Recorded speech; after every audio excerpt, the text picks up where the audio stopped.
Hi, I'm Keziah. They told me to stand by the door and smile, said it was just to help. My sister laughed at me, at her own promotion party. But that wasn't the worst part. The worst part was realizing I had been their story all along. Their proof of goodness. The deaf sister, the loyal shadow. They used my silence to build her spotlight. I gave everything, and they took my name off the one thing I created. So I finally asked myself, what happens when the gatekeeper stops opening the door? I didn't even know there was a dress code until I walked through the front archway and felt eyes scanning me from every direction. The Lakewood Grand Hall wasn't what I expected. Gold-trimmed chandeliers, velvet-lined walls, and that smell of too much perfume trying to cover up too much money. I wore a simple navy coat, the one I always wear when I want to disappear. I thought I'd slip in quietly, maybe stand in the back, clap at the right moments, then go home. But Mom had other plans. "Kez!" she called before I even made it past the entryway. Her voice had that edge, fake sweet with just enough steel under it to cut through me. "Come with me, sweetheart." I followed her to a side hallway near the coat room. That's when she handed it to me, folded in a neat square, like it was something to be proud of. A black polo shirt with the words, "Deaf Support Security Volunteer," stitched in white thread on the chest, and below it, a lanyard with a laminated tag. My name wasn't even on it. "They're short on staff," she said, avoiding my eyes. "Brindis pulled every string to make this night perfect. You'll be helping people get checked in. Smooth things out at the door, that's all." I just stood there, holding that shirt. It felt heavier than it looked. "It's not a big deal," she added, patting my shoulder, like I was some child confused at a fire drill. "Don't make this about yourself." I didn't say anything. I just nodded and changed in the restroom. The shirt was snug, not made for someone shaped like me. It scratched at my neck. The name tag swung awkwardly when I walked, slapping against my chest like punctuation. I tried to tuck my hair behind my ears, but even that made me feel exposed. The main entrance was wide open by then. Guests began arriving, heels clicking on tile, laughter echoing in waves. No one looked at me twice. Most didn't look at all. I handed out brochures, checked off names, waved to people who didn't wave back. One little girl, maybe 6 or 7, stopped and pointed at my badge. "Is she really deaf?" she asked her father. He didn't answer, just tugged her along like I was part of the furniture. For the next hour, I smiled like I was supposed to. I nodded when people said things I couldn't fully hear. My hearing loss isn't total, but in rooms like this, with clinking glasses and 100 voices bouncing off the walls, it might as well be. I've gotten good at faking it, reading lips, filling in blanks, pretending I caught the joke just in time to laugh. The problem is, they think that means I'm fine. And they love that. They love the image of me being resilient, strong. They call it inspiring. But they don't invite me to the table. They invite me to the door. When Brindis arrived, she didn't even glance my way. She floated in like she owned the damn building, wrapped in some designer green dress with her curls pinned perfectly, flanked by executives and photographers. Everyone clapped. I clapped too, from my post, next to the fire extinguisher and a rack of umbrellas.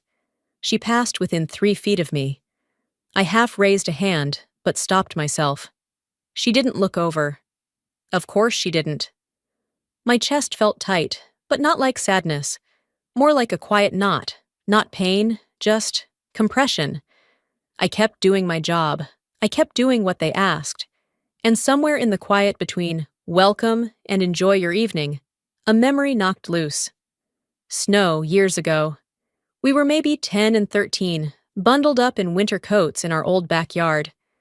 I'd built a snow fort, lopsided sure, but it stood. Brindis came stomping through with her sled and smashed the side. "Why'd you do that?" I'd asked, voice muffled under my scarf. She pulled off her mittens. "If you can't talk right, don't ruin the game for everyone." I hadn't thought about that in years. The night stretched. My fingers went numb from holding the brochures. My smile went rigid. Later, I overheard one of Brindis's coworkers saying, "Her sister's helping at the door? That's sweet. Sweet." As if it were charity. As if I were a prop. There were name cards on the tables. Gold calligraphy, centered. I didn't have one. I checked twice, quietly, just to be sure. There wasn't even a chair marked for me. I was supposed to stay by the door, like a ghost ushering the living. The lights dimmed, signaling the start of the tribute video. Laughter faded into hushed reverence, and I stood there, frozen in that shirt, nameless badge pressing against my skin. I didn't know it yet, but tonight wasn't just about her promotion. It was about my erasure. The video started playing just as I stepped further into the ballroom. One of the servers must have taken pity on me because he quietly nodded me past the guest list line with a discreet gesture. I didn't thank him out loud. Just a slight nod and a forced smile. That was all I had left. I hugged the back wall. It smelled like lavender polish and overcooked salmon. Around me, people settled into their chairs, leaning toward one another, whispering and chuckling in that careful cocktail party way, just enough to feel superior, not rude. Then her voice cut through the room. Brindis. Standing at the mic with that fake polished laugh she used around upper management, she launched into some story about early career challenges and how support from home helped her become the leader she is today. People clapped. I didn't. My hands were still, gripping the hem of my shirt to keep them from shaking. Then she turned toward me. "This is my sister, Keziah," she said, flashing a smile like I was a novelty she'd dusted off just for tonight. "She's always supported me, in her own quiet way." I felt every head swivel in my direction. She wasn't done. "She can't hear well," she added with a light chuckle. "So just smile and wave." Laughter followed. Not loud, not cruel. Worse. It was soft, polite, like I was an oddity people weren't sure how to handle. I didn't wave, I didn't move. I didn't know humiliation could feel this still. From across the room, a man in a gray suit leaned toward Brindis. I could see his mouth move. I couldn't hear his words exactly, but I caught enough. "Wait, is she family? I thought she was staff." She didn't even hesitate. "Kind of both," she said. "She likes to feel useful. Let's not confuse her." Let's not confuse her. As if my mind was the problem, not her ego. I watched her turn back to her audience, continue her speech, bask in the glow of curated admiration like nothing had happened. That was the moment something cracked. Not loudly, not violently. Just enough. I remembered a year ago, she'd asked me to help review a clause in a contract she didn't understand. Something about international licensing and non-compete terms.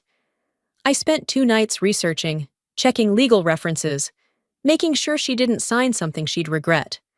She never mentioned it again. Tonight, I was the help. I slipped out of the ballroom as the applause rose again. My footsteps were quiet against the carpeted hallway, but the echo in my chest was thunder. I found a narrow hallway beside the restrooms, cooler, dimmer. From the shadows, I watched her through the open door. She was still glowing, laughing at the right beats, hands gesturing like she'd trained in a mirror. It used to be easier to let her shine when I believed she still saw me. But now I knew better. There's a difference between being humble and being invisible, and I was tired of disappearing so she could feel big. I reached into my purse, fumbling past a pack of tissues and an old lip balm until my fingers brushed against the flash drive. It was small, almost weightless, but I could feel what it meant. On that drive was the full draft of the East Asia pitch she delivered 2 months ago, the one that secured her promotion. She'd sent me her bullet points at 11:17 p.m. on a Thursday. "Can you help make this sound smarter?" she'd texted. I stayed up until 3 a.m., pulling together market data, tailoring language, tightening slides. She said, "Thanks," the next morning. That was it. Tonight, she'd said it was all hers. I closed my fist around the flash drive and leaned back against the wall. I didn't want to destroy her. I just didn't want to keep hiding behind her. That's when I heard a light tap near my elbow. I turned. It was Aveline, one of the younger women from the comms team. I recognized her from the HR orientation I'd briefly helped Brindis review months ago. She handed me a glass of water. No words, just a soft smile. I nodded. That was the first time that night I felt like someone saw me, not as a project or a lesson in patience, but just a person. I pulled out my phone and typed, "Thanks for the water. You're the only one who's treated me like I'm here." I didn't send it, but I saved it in drafts. Maybe I'd send it later. Maybe. I stayed in that hallway a while longer, listening to the muffled rhythm of celebration echoing from the ballroom. Every cheer, every toast, it all blurred into one long drone, like a movie I'd seen too many times and finally understood the ending. They called me a gatekeeper, maybe I am. But tonight I decide who gets to walk through what door. I stayed in that hallway longer than I meant to, long enough for the room to shift back into noise, toasts, and clinking glasses. My fingers still pressed around the flash drive in my coat pocket, its plastic edges digging slightly into my palm. Something about that small sting kept me grounded. Eventually, I slipped back into the corridor toward the restroom. Not because I needed to use it, but because I needed air that wasn't soaked in perfume and champagne. The hallway leading to the ladies' room was quiet, tucked between the service exit and the private coat room. I stepped inside the bathroom, letting the soft click of the door closing behind me dull everything else. The lighting was softer here, frosted bulbs above the sinks, a pale beige tile that made the space feel like a doctor's office. Empty.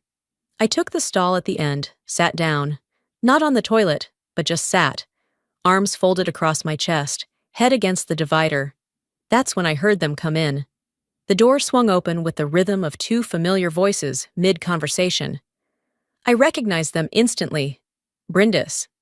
Marlene. They didn't know I was in there.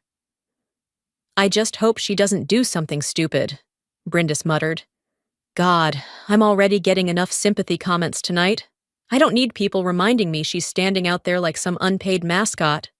"You're overthinking it," Mom said. "She should feel lucky you let her be here at all. I told you. Without you, she'd still be sorting paper at that temp agency." My breath caught, but not in shock. It was more like confirmation, the kind that doesn't stab but sinks. "She's got no real direction," Mom continued. "You've got a name now, a real title. People respect you. Don't let her mess that up." And then came the line that gutted me clean. "You've carried her your whole life, Brindis. They should be thanking you for it." I closed my eyes, leaned harder into the metal stall wall. I could hear my own pulse. My mouth went dry. I wasn't angry, not in the way people expect, yelling, fists clenched. I was just emptying out, because it wasn't a misunderstanding. They meant it. I didn't move, didn't make a sound. I waited. After they flushed and left, laughing over some man's bad tie in the ballroom, I stayed seated another minute before standing. I didn't look at myself in the mirror right away. Instead, I reached into my coat and pulled out my phone. I opened the recording app and hit save. Not for drama, not for revenge. Just, in case the truth ever needed to speak louder than they did. I finally looked up and saw my reflection under that soft, forgiving bathroom light. I looked like someone I used to know, someone who let things slide, who stayed quiet to keep the peace. But I mouthed something at the mirror I hadn't dared say out loud. Not ever. "This is the last time you walk into a room small." It wasn't a threat. It wasn't even a promise. It was a line drawn in breath and resolve. On my way out of the bathroom, I passed by the gift table. There was a display in the center, a handmade shadow box, a collage of old family recipes, pressed flowers, and a letter from Grandma Edith framed inside. A little gold plaque at the bottom read, "Gift from Brindis, in loving memory." I stopped. Because I made that. I made that 2 months ago, on a rainy Thursday afternoon. I stayed up late mounting it, choosing each detail. I gave it to Brindis to deliver. She told me she'd present it on behalf of us both.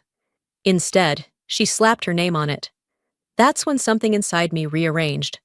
I thought about the job offer I turned down years ago, the one at the nonprofit in Duluth, because Grandma had just come home from the hospital and someone needed to be there. Brenda said she couldn't pause her career. So I did. I said, yes, I'll stay. Later, she told her company she delayed grad school for family obligations. She told them she cared for a disabled sister and an ailing grandmother, all while building her future. She told that story in her TEDx speech. Her story. It was mine. I stepped away from the gift table slowly, careful not to knock anything over. My hands were steady now. Strangely so. I didn't cry. I didn't boil over. I just saw it for what it was. Plain, bold, and written across every inch of this event. They never wanted me to speak. They wanted me to exist as their proof. Proof they were good, giving, noble, but never equal. Back in the hallway, I texted myself a note. They lied louder than I was ever allowed to tell the truth. And as I walked past the ballroom again, that same flash drive pulsed against my side. It wasn't time yet, but it would be soon. They thought I couldn't hear, but I've heard enough to never forget. As I made my way back toward the main ballroom, I passed a large standing mirror near the coat check. For a moment, I caught my own reflection. Still in that black volunteer polo, still wearing that plastic name tag like it belonged to someone else. I looked like I'd been hired for crowd control, not born into this family. The hallway forked just before the photo booth area, where people had started lining up for professional snapshots. Laughter floated down the hall, people fixing their collars, asking for filters, adjusting dresses that were never meant to be comfortable, only expensive. That's when I saw her, my mother. She wasn't looking for me. She was scanning the space like a hostess checking table settings before a wedding. When she finally spotted me, her mouth pulled into a smile that didn't quite reach her eyes. "There you are," she said, as if I'd wandered off like a child in a grocery store. "Come, sweetheart, the family photo's about to start." I followed her slowly. Just before we reached the backdrop, she turned and pulled something from her purse, a folded ivory shawl. She placed it in my hands without asking. "You should wear this," she said, tapping my badge lightly with a manicured finger. "Covers the tag, and it'll look more polished." I looked down at it, then at her. "I thought I wasn't supposed to draw attention," I said, voice low. She chuckled, soft and clipped. "Let's not make this about you tonight, okay? Your sister's worked hard for this." Before I could answer, she was already walking away, calling out to the photographer. My mouth stayed shut. My fingers tightened around the shawl, but I didn't put it on. "Okay, folks, big smiles," the photographer said, raising his voice above the chatter. "Let's start with immediate family." People shuffled into place, shoulders angled, faces arranged like magazine covers. Brindis took her spot front and center, as expected. She tossed her hair once, caught the light just right. Executives and partners faded to the edge of the frame. Then Mom turned back toward me. "Kez, honey, would you mind taking this one for us?" It wasn't a question. I felt something in my chest drop, not snap, not crack, just quietly fall. No one objected, no one even turned. So I nodded, stepped forward, and took the camera. My hands weren't shaking, not this time. I looked through the viewfinder, adjusted the focus, and pressed the shutter. The flash burst. Too bright. And for a split second, everything was white. When my vision returned, I checked the screen. The image was perfect, perfect in the way staged things always are. Except it was missing someone. I lowered the camera and handed it back to the assistant without a word. No one thanked me. They were already laughing at something Brindis had said. I stepped back from the group and moved toward the far side of the room, just outside the spotlight, beside a column where I could still see without being seen. That's when Aveline appeared. She didn't ask to sit. She just stood beside me for a moment, watching the crowd. Then, casually, she glanced my way. "You okay?" I gave her a single nod. She looked back at the group, then said quietly, "You're not just the one holding the camera, you know."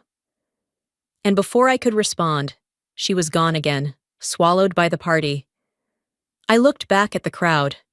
No one had noticed I was gone. Maybe they wouldn't. Maybe that was the point. I leaned against the column and crossed my arms, letting the hum of conversation and clinking glasses fade into background noise. They hadn't needed Photoshop to erase me from that photo. They'd just done what they always did, ignored me, and I had let them. Until now. The lights in the ballroom dimmed again, this time for a toast I wasn't invited to hear. I stayed back, leaning against the same column, not out of exhaustion, but choice. From where I stood, I could see the catering staff moving trays of chocolate truffles to the dessert table. The music shifted into something upbeat and inoffensive, like everything else about this night. I was about to step toward the exit when Aveline reappeared. She moved casually, as if she were stretching her legs or avoiding a conversation she didn't want to have. We locked eyes for a second before she came to stand beside me again, hands folded. "You know that pitch Brindis won the award for?" she said, her voice light, as if talking about weather. I nodded, though I wasn't sure where she was going with it. Aveline pulled out her phone and tapped something, then turned the screen toward me. It was a screenshot of a shared company folder. My last name was clearly visible in the file title, Row Asia Strategy, V2, PPTX. "There's a version floating around the internal drive. Someone forwarded it to me by mistake," she said. "Apparently, it's been scrubbed since, but I keep backups." The air left my lungs in a quiet, measured exhale. I didn't need to ask. I knew what it was. I wrote that pitch. The data, the structure, the framing. Every section of that slide deck had passed through my hands. Brindis had sent me the bullet points, with no formatting, and a line that read, "Can you clean this up? It's due Monday morning. I'd worked through the weekend while Grandma coughed herself to sleep in the other room." Now it had her name on it. "She said she created it from scratch," Aveline added softly. "But I've seen your formatting before." I met Aveline's gaze. She didn't flinch. "Why are you telling me this?" I asked. She hesitated, then said, "Because I think you're the only person here who doesn't pretend anymore." Before I could answer, someone called her name from across the room and she walked away. Just like that. I didn't follow. I stayed rooted in that same spot, arms still crossed, head lowered just slightly, like a boxer waiting for the next round. But the bell didn't ring. Instead, I drifted down a quieter hallway near the green room where speakers prepped before taking the stage. Brindis had just wrapped up her panel, and I caught sight of her pulling off a lapel mic and handing it to a technician. Her voice was still buoyant, but her eyes darted around as if checking for someone she hoped wouldn't be there. She turned and found me standing 10 feet away. "Oh," she said, quickly recovering. "Kez, didn't expect you back here." I stepped forward calmly, but with purpose. I didn't raise my voice. I didn't accuse. "I saw the original file in the company server," I said, tone even. "It has my name on it. The pitch? The one you were praised for." Her mouth opened slightly, then pressed into a thin, performative smile. "Listen," she started, stepping closer. "We both know how these things work. The team only needs one point of contact. I was just trying to keep it streamlined." "You told them you wrote it alone." Brindis gave a short laugh that didn't match the situation. "You're making this a bigger deal than it is. Honestly, I thought we were past the whole credit thing. You always said you didn't care about recognition." I paused, then replied, "I said that when I thought you cared about the truth." She blinked. "You should be careful calling something yours," I added, "especially when it's traceable." The smile faded. "Are you threatening me?" "No," I said plainly. "I'm warning you." We stood in silence. She didn't speak again, just stared.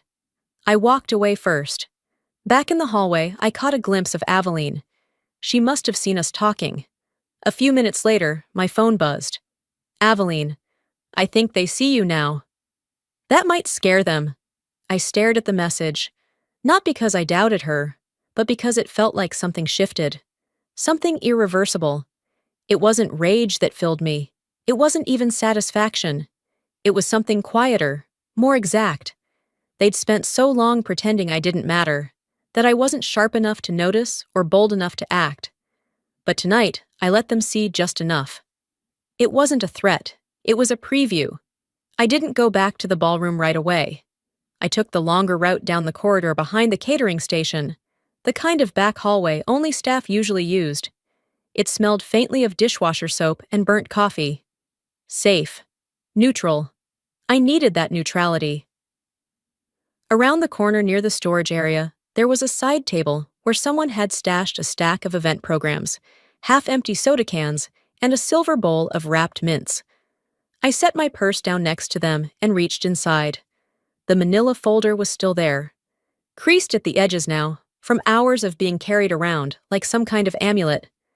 I'd brought it mostly out of habit, just in case.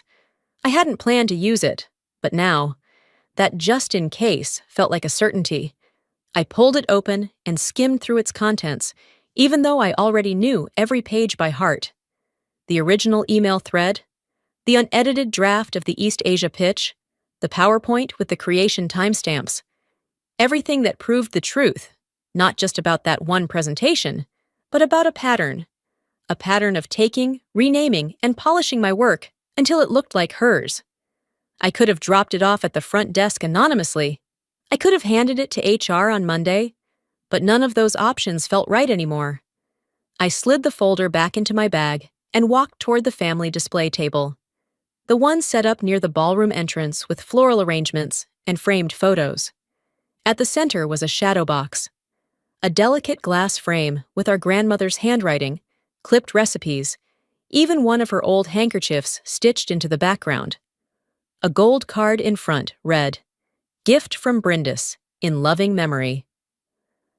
I stopped cold. I made that. Every part of it, gluing the backing, ironing the handkerchief, scanning the recipes one by one, even the handwritten note I tucked behind the frame. She taught us how to taste before we spoke. Weeks ago, Brindis had come by the apartment, said she wanted to drop off extra vitamins for Grandma's old arthritis kit that she still hadn't thrown away. She saw the frame sitting on my coffee table, half wrapped in tissue. "This is beautiful," she'd said, turning it in her hands. I told her it wasn't finished. "I'll keep it safe," she promised. Now it had her name on it. I didn't feel a wave of shock, no boiling heat under my skin, just a dry, certain kind of disappointment. Like looking at your own handwriting and realizing someone forged your signature, perfectly. I saw Mom near the entrance, chatting with someone from the board. I walked up to her without rushing, without ceremony. She turned mid-sentence and smiled. "Don't frown, Kez," she said. "It's a celebration." "That gift?" I said calmly, nodding toward the display. She followed my gaze, confused for a second, then gave a light shrug. "It's lovely, isn't it?" "It wasn't hers," I said. "You know that." She blinked, then sighed, like I was causing trouble again. "Kezia, it's all in the family." I held her stare. "Not anymore. I don't loan meaning." That's all I said. Then I turned away, walking past the buffet line, the laugh tracks, the dim lighting meant to hide sharp edges. Near the catering station, I spotted a familiar face, Benji, one of the assistant managers. We'd gone to the same high school back in the day. He probably didn't remember, but he was the kind of person who paid attention when most people didn't. I handed him the folder and said, "You'll want this before the final speech." He looked at me curiously, but didn't ask, just nodded. And that was it. No announcement, no fireworks, just done. I walked out through the service door, into the loading dock where staff took breaks between shifts. It was quiet out there, cold but honest. I leaned against the railing and looked up at the sky. Blank, gray, endless. Let her call it loyalty. I'll call it the last time. Back inside, the temperature had shifted. Not the actual air, but the energy. There was a pause in the evening, that low murmur of voices settling into silence, the lull just before a big moment. I didn't go back to the seat I was never given. I remained near the edge of the room, close to the AV station, where the technician hovered over a laptop, prepping the final segment. The tribute. The lights dimmed gradually. Conversations faded into hushes. Glasses clinked a final time. And then the screen lit up. It began with soft music and images of Brindis as a child, smiling in playgrounds, standing in front of trophies, hugging our grandmother. Each slide moved into another chapter of her career, each voiceover layering praise like frosting. She's a visionary, a mentor, someone who leads with heart. Then came the part where they usually acknowledge support systems, family, siblings, mentors. Except there was no sibling. My name never came up. Not in captions, not in photos, not even in the scripted narration that some PR person probably wrote. There were shots of our family, but I wasn't in them. Cropped, omitted, or simply never invited when they were taken. I didn't even realize my hand had moved to my purse until I felt the cool metal of the USB. By the time the video faded to black, the applause began rising, and I walked. Not fast, not hesitant either, just steady, controlled. I stepped onto the stage from the side, not where speakers usually entered. There was a brief flicker of confusion in the audience, the kind of moment where everyone pretends they're not watching until they realize they can't look away. I didn't take the microphone. I didn't make eye contact with Brindis. I walked straight to the laptop, placed the USB beside it, and turned toward the tech guy, Benji. He looked at me. I nodded once. Nothing dramatic. Behind me, Aveline stood near the edge of the crowd. She'd been waiting, not asked, not instructed. Just ready. She stepped forward, tapped a few keys, and clicked play. The screen changed. The music stopped. No voiceover this time. Just slides. My original slides. The ones I had stayed up until 3 a.m. refining. Timestamps. Metadata. Author listed as Keziah Rowe, not Brindis Langford. A short pause. Then an overlay. Brindis's final version, used in her keynote speech 2 months ago. Identical structure. Same visuals. Copy-pasted lines, including one sentence I'd typed in a daze while half asleep at the kitchen table. All I needed was a chance. That sentence had been her closing quote. Now the audience saw where it came from. The room didn't erupt. There were no gasps, no dramatics. But it froze. The CEO, Brindis's direct superior, turned slightly in his chair, looking at her, then back to the screen. Marlene's face, just a few rows in, went pale. She didn't look at me. She stared straight ahead, lips tight, and the applause that had started to swell died. The video ended. The screen went dark. I didn't bow, I didn't smile. I turned and walked off the stage. There was no music to cue my exit, no MC rushing to smooth things over. I made it halfway to the side door when I heard it, soft but unmistakable. A single pair of hands clapping. I glanced back. A junior designer, maybe 23, was the only one standing. He looked nervous but determined. Then he stopped. No one joined him. He sat back down. But it was enough. I kept walking until I reached the far end of the hallway again. I leaned against the cool plaster and let out a long, controlled breath. She wanted applause, I thought, but I brought silence louder than anything she's ever heard. I hadn't reached the parking lot yet when I heard footsteps behind me. Quick, uneven, heels against concrete. I didn't turn around. I didn't need to. I could already picture my mother's coat flaring as she caught up, and the way Brindis would follow 2 steps behind, like she always did when Mom was ready to do the talking. "Wait!" Marlene called out, her voice cutting through the cold air. "We need to speak, right now." I stopped just short of the lot, near the edge where the curb sloped into a snow-dusted sidewalk. The sky above the venue had gone a deeper gray, nearly black at the edges, and the only sound was the wind catching the edge of the rental tent behind us. "You humiliated your sister in front of her entire company," she said, breathless, eyes narrowed. Do you even realize what you've done to this family? I turned slowly. Which family is that? I asked. The one that doesn't even let me in the picture? Brenda stood a few feet back, her expression unreadable. The way she held her clutch in both hands told me she wasn't there to argue. She was just hoping Mom could clean it up like always.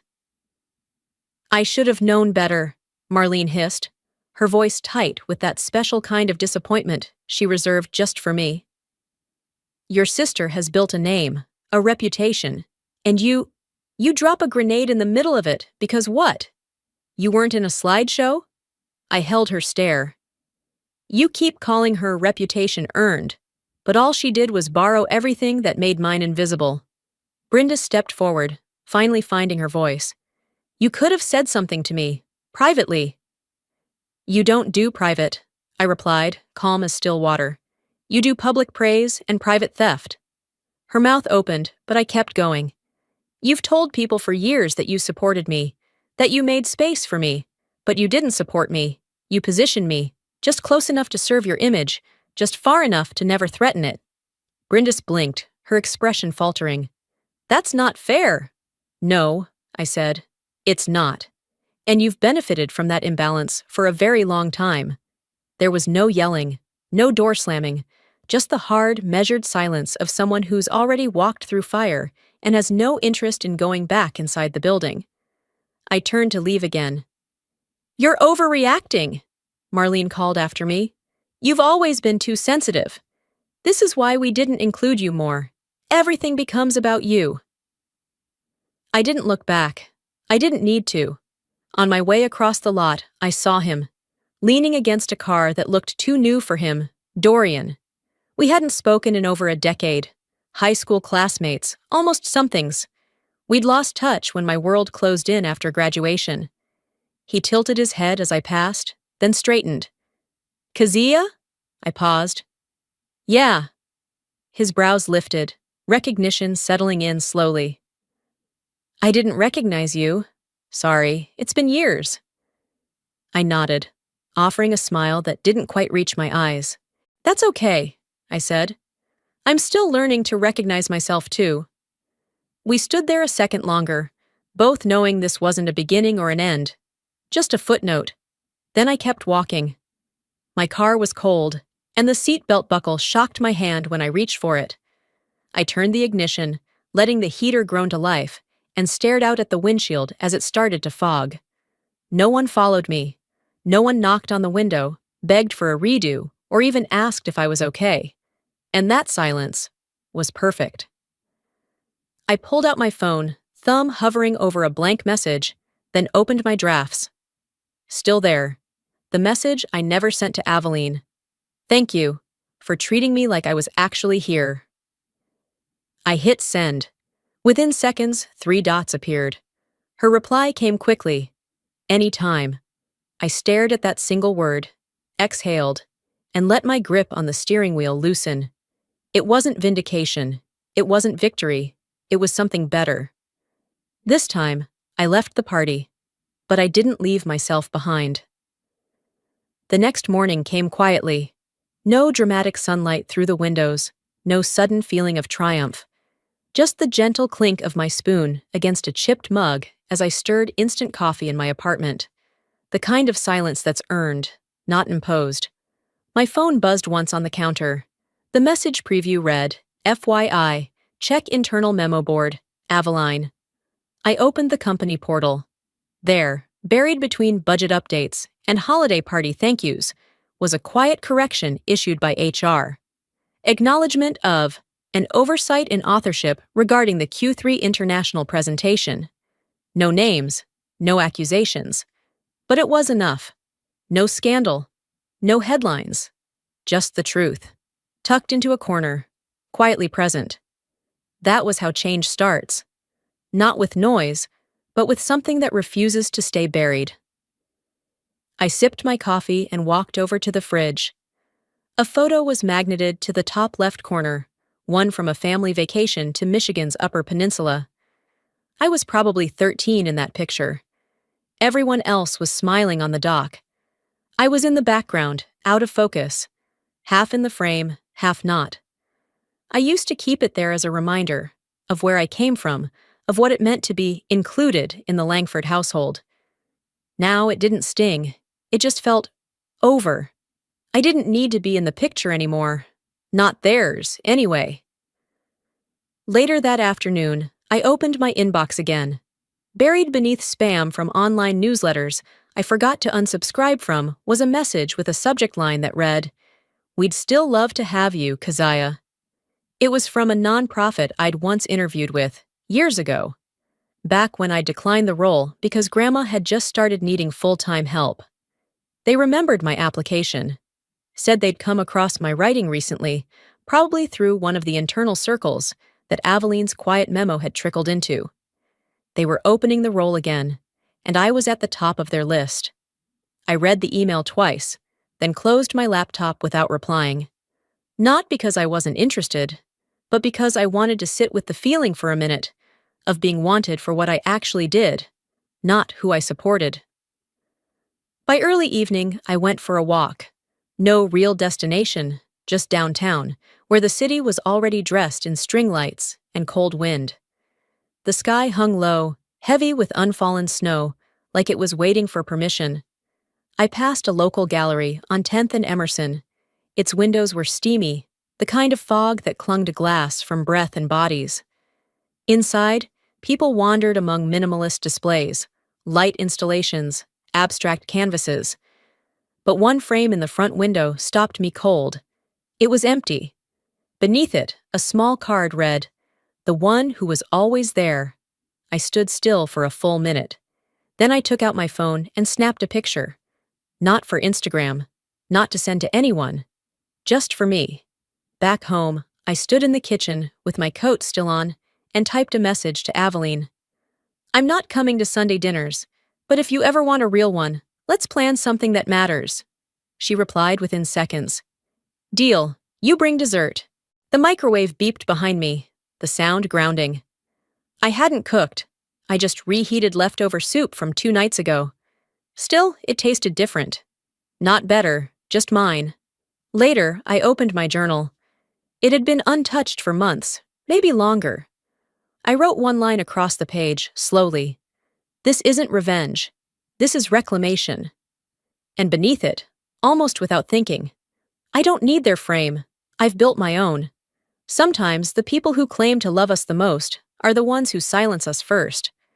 Not always with cruelty, sometimes just with convenience, or comfort, or shame. But silence, even when quiet, can still be loud enough to erase you.